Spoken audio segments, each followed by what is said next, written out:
Okay, today we're going to talk about skeletal muscle physiology. And so we already know a couple of things about skeletal muscle. We know that skeletal muscle attaches to bone. It allows for voluntary movement. It attaches to bone in two places. And so every muscle has two attachment points to bone. So this is our muscle here. It attaches to bone in two places. In most cases, it's going to cross over a joint. It will move one bone closer to the other bone. The bone that does not move is called the origin. The bone that moves is called the insertion. In doing so, skeletal muscle causes voluntary movement, which means you think in your brain about how to move that muscle. And so the signal comes from the brain down to the muscle contracts. Skeletal muscle is made up of skeletal muscle cells. We've seen those cells in lab under the microscope. Those skeletal muscle cells are cylindrical in shape. They have striations. This is a light dark banding pattern due to protein. The nuclei are pushed to either side. Inside of the skeletal muscle are a couple of specialized organelles. First, we're going to talk about the T-tubule. And so the T-tubule is the most abundant organelle found in the skeletal muscle cell. It runs the entire length of the skeletal muscle. So we have these T-tubules. They run the entire length of the skeletal muscle. And we take a higher magnification of this T-tubule. It is a small cylinder in itself. It also has this light and dark banding pattern. And these light and dark bands in that, in the myofibril, so this is called the myofibril. This light and dark banding pattern in the myofibril is due to this particular structure. That structure is called the sarcomere. The sarcomere is the functional and structural unit of muscle, and so it goes from this band to this band. And what the sarcomere shows is the arrangement of myofibrils. And so the sarcomere makes up the myofibril. The myofibrils are abundant in the muscle cell. The sarcomere is made up of two types of filament. The filaments are called thick filament and thin filament. The thick filament, shown here, is made up of myosin. The thin filament, shown here, is made up of actin. And so this is the major building block of the sarcomere. These sarcomeres line up one sarcomere, a second, a third, a fourth, a fifth to form the myofibril, the organelle that is found in skeletal muscle, and those myofibrils make up the skeletal muscle cell. The thick filaments made of myosin, the myosin molecule, has a head, a tail. Two of these molecules get together. Each one has a head and a tail. The tails are wound together. The heads have a site that binds actin. They have a site that binds ATP, and they have a site that binds ATPase. ATPase is an enzyme that breaks down ATP and determines how fast ATP is going to be broken down. The actin thin filaments have a site that binds myosin. So they're the thin filament, and they have on them a site, and this site is for myosin to bind. This is going to allow them for the sarcomere to contract and relax. The myosin head attaching to the actin allows for contraction and relaxation. That is called the sliding filament model of contraction. So the sliding filament model says that these filaments, the actin and myosin filaments slide. And so if we draw this sarcomere again, the sarcomere has the thick filament, which is myosin, has the thin filament, which is the actin molecule, and they slide past each other. They slide past each other because the myosin molecules have heads that attach to the actin, and when they attach to this actin, they pull the actin in towards the middle. So we start here with myosin. The myosin heads are attached to the actin, and those myosin heads pull the actin in toward the middle. And so the end result here is the length of the thick filament, but shortening of the entire sarcomere because the thin filaments have been slid past the thick. That is called the sliding filament model of contraction. Why is the sliding filament model of contraction important? Because it explains the physiology, the way this entire skeletal muscle fiber contracts and relaxes. So imagine your own muscle here, made up of skeletal muscle cells. Each muscle cell contains myofibrils in those muscle cells, and those myofibrils run the entire length of the muscle. Those myofibrils are made up of sarcomeres. The sarcomeres contain thick and thin filament, and that protein arrangement allows for a dark and a light, and then dark and light bands. We call those striations. And when those filaments, those proteins slide past each other, they allow for the muscle to shorten or contract. And then when they are relaxed, they slide back past each other in the opposite direction. That's called the sliding filament model of contraction. Allows for your entire skeletal muscle organ to contract and relax because the individual cells are contracting and relaxing due to this functional unit called the sarcomere, which contracts and relaxes. That is called the sliding filament model of contraction. In the sliding filament model of contraction, we have some zones and some areas that are part of the sarcomere. So again, we have the sarcomere here. Sarcomere built using thick filaments and thin filaments. It is organized in such a way that there are light and dark areas. And so these, the thick filament is anchored by a structure called the M line. And so I'll draw that here. The M line, a collection of proteins that anchor the thick filament, so anchor the myosin. There is an area that is adjacent to the M line that contains only thick filament. That is called the H zone. The entire length of the thick filament, so from end to end of the thick filament, is an area called the A band. And then where there is thin filament only, that's going to be called the I band. And so this is important because when those filaments slide past each other and contract, things like the H zone are going to disappear. The M line is intact, the A band is intact, but the I band also decreases in size. And so you'll review that in your textbook, but these are the areas of the sarcomere. They do change when the muscle is contracted and relaxed. And so this is the functional unit of the muscle, the sarcomere. Now you will imagine that the sarcomere is found in every single muscle fiber, and this muscle is going to receive instructions from the nervous system. So imagine we have out here somewhere your brain, your spinal cord. We know that the brain and the spinal cord contain neurons. Neurons have a large cell body, processes off that cell body. One large process comes down, goes out to the skeletal muscle cell. This area is called the neuromuscular junction. It's abbreviated NMJ.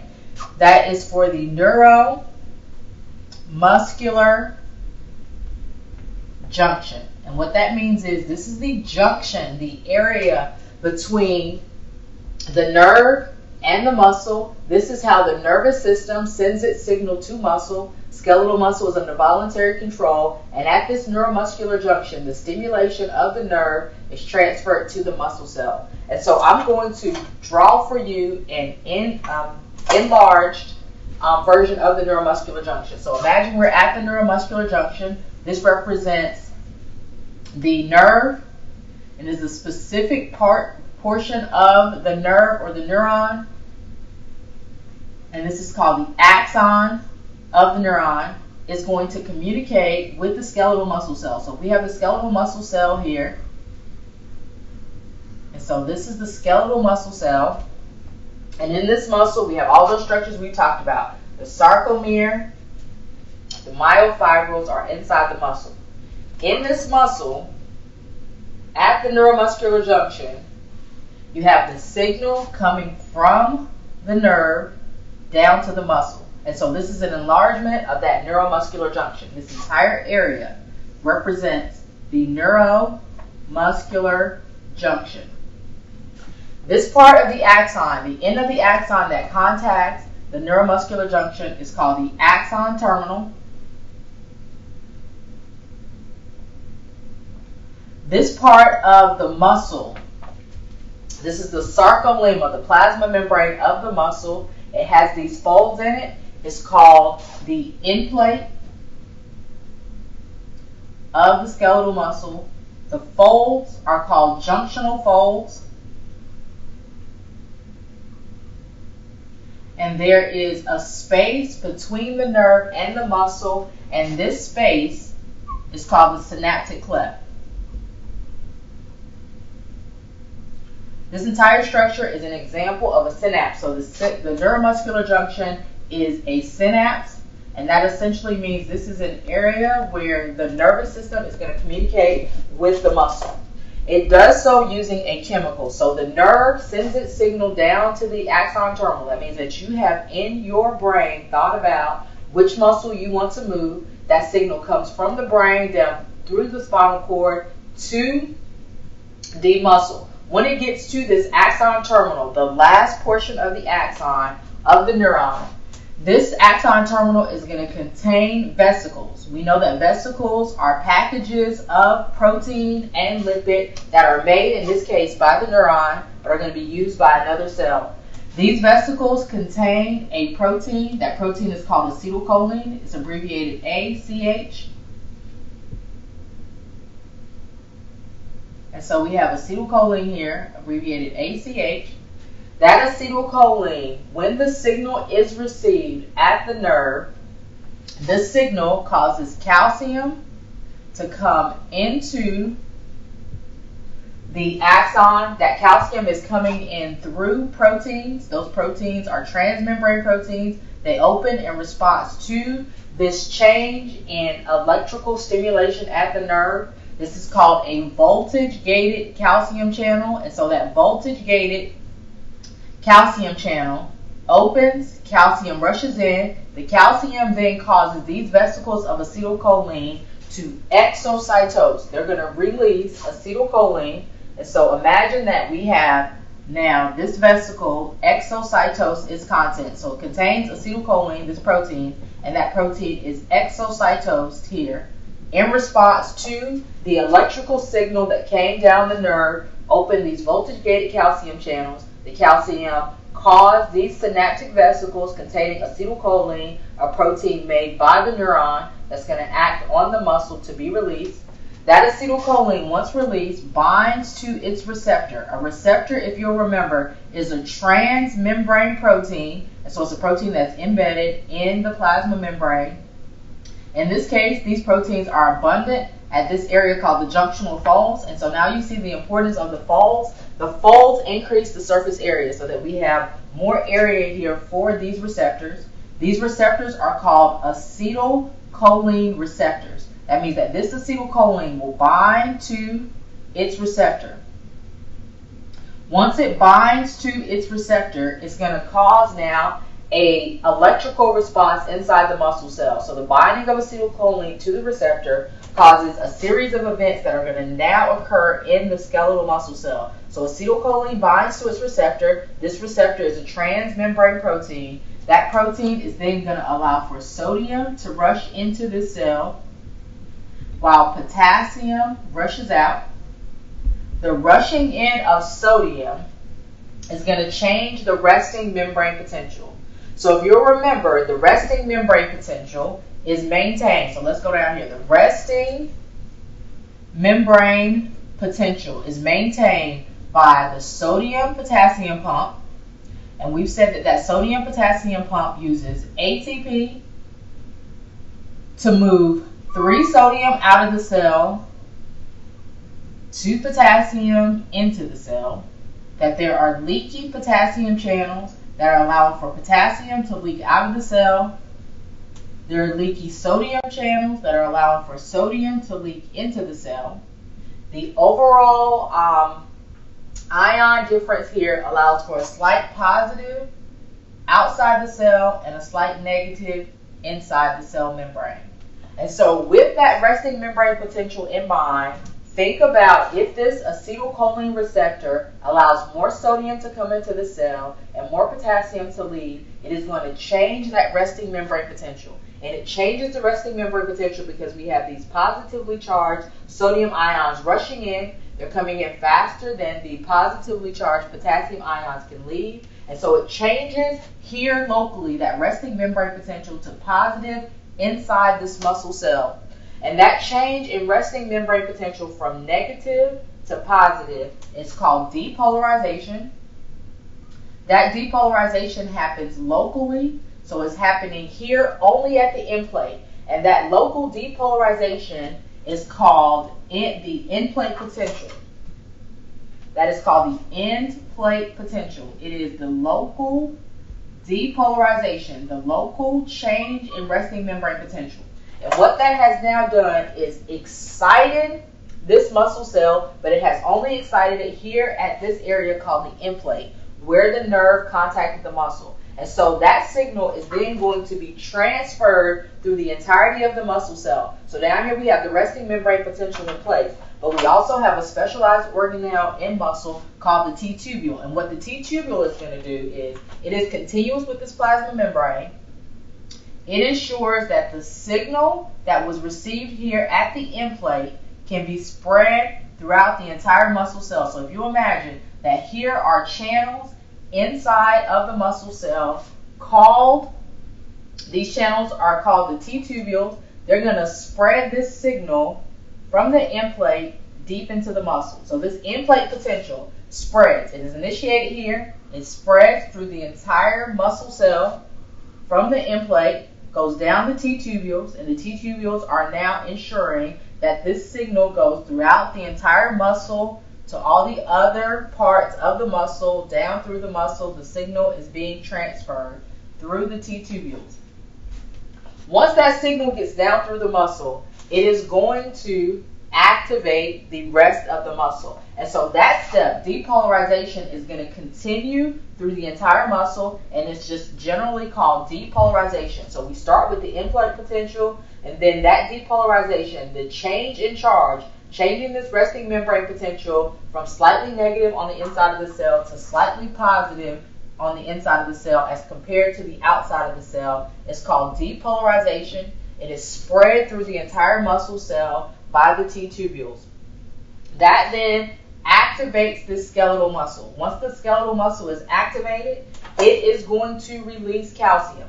The calcium is released from the sarcoplasmic reticulum. So if you'll remember in class, the T-tubule is a specialized organelle that makes sure the signal gets deep into the muscle cell, and it is always associated with these structures on either side of the T-tubule. These structures that lie on either side of the T-tubule are called the terminal cisterns. These terminal cisterns are part of the sarcoplasmic reticulum, which is the special name given to the smooth endoplasmic reticulum in muscle.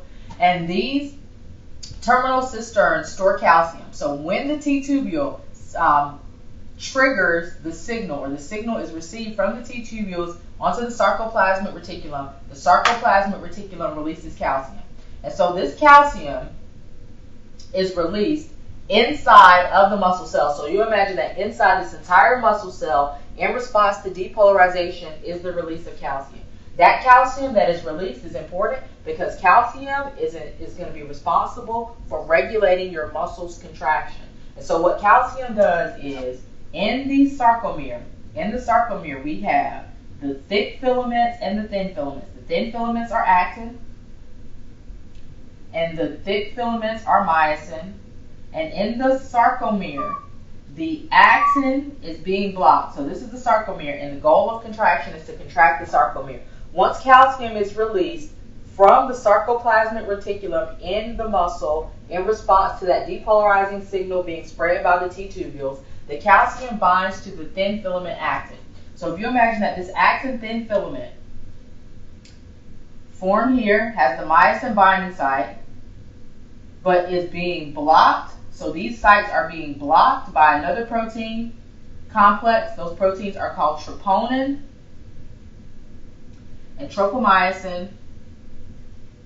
And so these particular proteins, when calcium is released, calcium binds to these proteins, and the binding of calcium to these proteins removes them, and so that means they no longer block actin. As a result, the myosin heads, which are found on the thick filaments, so let's say the thick filament is here, and it has the myosin head that's coming off. The myosin head can then bind to the actin and pull the actin in toward the M line. So the goal here is calcium is going to be released. Calcium then exposes the binding sites here on these thin filaments. The myosin heads can then bind to those thin filaments, and once the myosin head binds, it pulls the thin filament in towards the middle, towards the M line. And that is going to lead to the overall contraction of your muscle. So calcium is responsible for removing the troponin tropomyosin block, a protein complex that normally sits here to block the actin site. In the presence of calcium, so that means with calcium, that troponin tropomyosin block is removed, and the actin molecules that form the thin filament are exposed. The myosin heads can then bind, and when they bind, their goal is to pull those thin filaments in toward the M line. That is the sliding filament model of contraction. Those myosin heads binding to the actin are called the cross bridge. So a cross bridge is this structure. When the myosin head binds to the actin, that particular binding, that structure, is called the cross bridge. The cross bridge is what allows for the myosin to pull the actin in toward the midline. And so the cross bridge has a cycle of its own. That cycle has 4 steps. And so the first step of the cross bridge cycle is going to be when the myosin head binds to the actin molecule. In order for that to occur, ATP has to be broken down. We know ATP is broken down into ADP and an inorganic phosphate. That phosphate is transferred to myosin. Myosin is a motor protein. And then in this process, it also requires calcium. Calcium is necessary because calcium has removed the block on actin so that the myosin head can bind to the actin. With these 2 things in place, the cross bridge forms. The cross bridge is defined as the attachment of the myosin head to the actin. Once this occurs, then there's a power stroke, and that essentially means that if this myosin head is attached to this actin molecule, it moves the actin molecule in toward the M line, shortening the length of the entire sarcomere. And so with that, that is the second step. It is called the power stroke. Next, you have recovery stroke. Recovery stroke is when the myosin head now detaches from the actin. And in order for this to occur, ATP is necessary. So ATP is necessary. That means the ATP that was bound to this myosin head has been hydrolyzed to ADP, removed, a new ATP binds, and then there is recovery where the myosin head detaches from the actin. And the next step is going to be attachment again, and that essentially means that now that myosin head attaches to another actin because it's pulling those actin molecules, the thin filament, in toward the M line, shortening the sarcomere. This essentially is skeletal muscle physiology. It's going to continue to contract as long as 2 things are present. That's calcium and ATP, and so that allows for your muscle to contract. When the muscle relaxes, so the muscle is going to relax, the sarcomere goes back to its resting length. The ATP is required. That means ATP is required for the myosin head to detach from the actin, as well as repolarization. So the resting membrane potential has to go from the slight positive on the inside to a slight negative on the outside, and that repolarization is made possible because of the sodium-potassium pump, the leaky sodium channels, the leaky potassium channels. So that means once the signal has stopped from the nervous system, the acetylcholine receptors are going to close. No more sodium is going to come in. And these components of the resting membrane potential are going to then restore the resting membrane potential. And at that time, calcium is actively taken back into the sarcoplasmic reticulum. The muscle cell restores its resting membrane potential. That resting membrane potential is restored. There's a slight positive on the outside of the cell, slight negative. And in that case, the sarcomere relaxes, calcium is taken back. The calcium is taken back, and so there's no more binding of the cross bridge, and your muscle goes back to a relaxed state. That is called muscle physiology. It is initiated at the neuromuscular junction by the neuron, causes a series of physiological events in the skeletal muscle, including those things that occur at the end plate called end plate potential, and then depolarization, the spreading of that current through the entire muscle, followed by the cross bridge cycle. And so depolarization is also called excitation, contraction, coupling, those events that spread the signal through the muscle. That is followed by the cross-bridge cycle. And then lastly, there's repolarization, restoration of the resting membrane potential. This is a phenomenal process that occurs in your skeletal muscles. Each time you think about moving your muscles, it takes milliseconds for it to occur, but you'll see that there are a lot of steps that you're going to be responsible for knowing. I would suggest that you start here at the neuromuscular junction with the events that occur here. That is called activation. The result is in end-plate potential. Next, you'll talk about depolarization. Collectively, that's called excitation, contraction, coupling, how the entire muscle is excited. And then you'll follow that up with the cross-bridge cycle, these 4 steps that occur when the myosin head is attached to the actin, and pull that actin toward the M line. And the last thing you should be focused on is repolarization. That is returning the skeletal muscle cell to the resting membrane potential once nervous stimulation has stopped. And that occurs with the sodium-potassium pump, the leaky sodium channels, and the leaky potassium channels.